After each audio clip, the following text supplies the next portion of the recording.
গণমাধ্যম যদি কাজ না করে তাহলে পুরো রাষ্ট্রশক্তিকে পকেটে ভরে ফেলা যায়।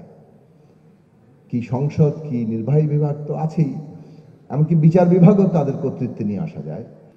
কেননা একের অধিকার যদি অন্যের অধিকারকে খর্ব করে তাহলে সেই অধিকার তো আসলে স্বেচ্ছাচারিতায় পরিণত হয়।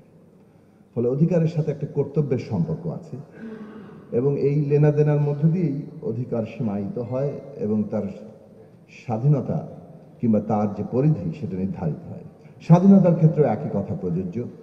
স্বাধীনতাও সীমাহীন নয়, স্বাধীনতারও সীমা থাকে, কেননা একজনের স্বাধীনতা যাতে অন্যের স্বাধীনতাকে খর্ব না করে, সেটাই তার সীমার জায়গা। এই লেনাদেনার জায়গাটা সুনির্দিষ্ট থাকা দরকার। নীতি মানে হচ্ছে যে এর প্রতিফলন ঠিক মতো করতে পারছে কিনা। আমরা আমাদের অভিজ্ঞতা থেকে বাংলাদেশে গণমাধ্যমের স্বাধীনতা, গণমাধ্যমের বর্তমান বাস্তবতা নানাভাবে দেখেছি। এর মধ্য দিয়ে এই প্রথমবারের মতো বোধহয় গণমাধ্যম সংস্কার একটা কমিশন হয়েছে, যেটা নিয়ে তেমন কোনো আলোচনা হয়নি। আজকে হয়তো এখানে আলোচনা হচ্ছে, সামনের দিনে যাতে এই আলোচনাটা বড় আকারে সামনে আসে। গণমাধ্যম যদি কাজ না করে তাহলে তো আসলে আর কিছুই থাকে না। আমরা মোটামুটি অভিজ্ঞতা থেকে দেখেছি যে পুরো রাষ্ট্রশক্তিকে পকেটে ভরে ফেলা যায়। কি সংসদ, কি নির্বাহী বিভাগ তো আছেই, এমনকি বিচার বিভাগও তাদের কর্তৃত্বে নিয়ে আসা যায়। গণমাধ্যমেরই কিছুটা জায়গা ছিল যার মধ্য দিয়ে এই ফ্যাসিবাদ আসলে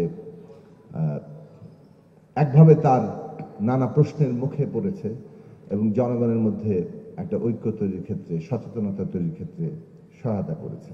ফলে শেষ পর্যন্ত আদালতকে যেমন আশ্রয় বলা হয়, গণমাধ্যম কোনো অংশে কম আশ্রয় নয়। গণমাধ্যমই আধুনিক রাষ্ট্র ব্যবস্থায় জনগণের জন্য সবচেয়ে বড় আশ্রয় হিসেবে থাকে। কেননা অনেক সময় আদালতে গিয়েও তার প্রতিকার পাওয়াটা যে দীর্ঘসূত্রিতা এবং অন্য অনেক রকম অসুবিধা সেটা থাকে। গণমাধ্যম একটা প্রশ্নকে সামনে নিয়ে আসতে পারে, এমনকি যাকে আপাত দৃষ্টিতে মামুলি প্রশ্ন মনে হয় সেটাও তারা দ্রুত সামনে নিয়ে আসতে পারে।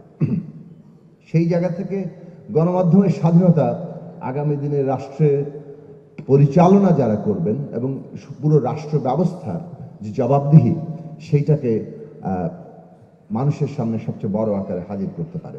ফলে আমাদের দিক থেকে আমরা মনে করি যে গণমাধ্যমের স্বাধীনতার প্রশ্নটিকে সবচেয়ে বড় ফোকাসে আনা দরকার যদি আমরা নাগরিকের স্বাধীনতাকে নিশ্চিত করতে চাই।